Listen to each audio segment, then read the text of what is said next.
ഇന്നലെ വരെ ഒരു പൂച്ചക്കുട്ടിനെ എടുത്തോണ്ട് എല്ലാ ദിവസവും ഉണ്ട്.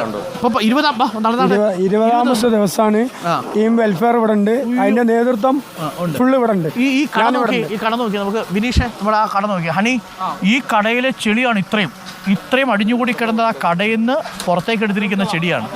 ആ കട ആരുടെയാ? ആ കട ആരുടെയാ? ആ കടയുടെ ഉടമ നമ്മുടെ നമസ്കാരം, എന്താ പേര്?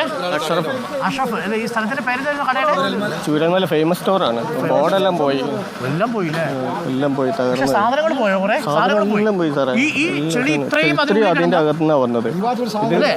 ഇത്രയും ചെളി ചളിയാ ഇനിയും വരാനുണ്ട് അതിന്റെ അകത്തുനിന്ന്. ഇത് ഈ വരുന്നത് ആദ്യത്തെ കട എന്നുള്ള നിലയ്ക്കാണ് ഇത് ഇത്രയധികം ഭീകരത ഇതിന്റെ അകത്ത് വന്നത്.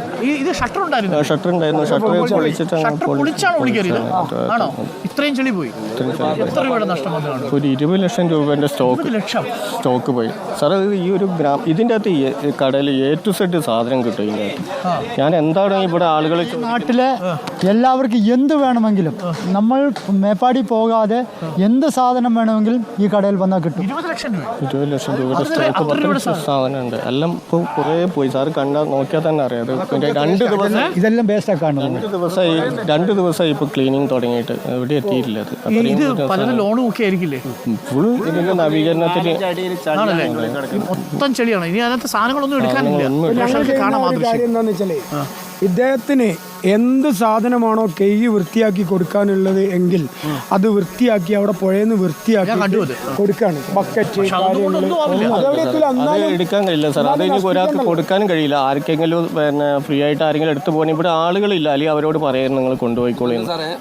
വ്യവസായികളുടെ അസോസിയേഷൻ ഉണ്ടല്ലോ, അവര് കനിഞ്ഞാൽ ഇവരെ കാര്യം 20 ലക്ഷം രൂപ കാര്യങ്ങളൊക്കെ ശരിയാവും. വിവിധ ബാങ്കുകളിൽ വായ്പ എടുത്തിട്ടാണ് ഇതിന്റെ നവീകരണങ്ങളൊക്കെ ചെയ്തിട്ടുള്ളത്. അതും പോയില്ലേ? അല്ല, അത് ഈ കേരള ബാങ്ക് ഉണ്ടായിരുന്നു. കേരള ബാങ്ക് ഉണ്ട്, കേരള ബാങ്ക് എഴുതിയിട്ടുള്ളൂ. ബാക്കിയുള്ള ബാങ്കും കൂടി ഗ്രാമീൺ ബാങ്ക് ഉണ്ട്. വലിയൊരു പ്രശ്നമാണ്. ഒന്ന് ആലോചിച്ച് നോക്കുക. ആ കടയിലെ ഏകദേശം 20 ലക്ഷത്തോളം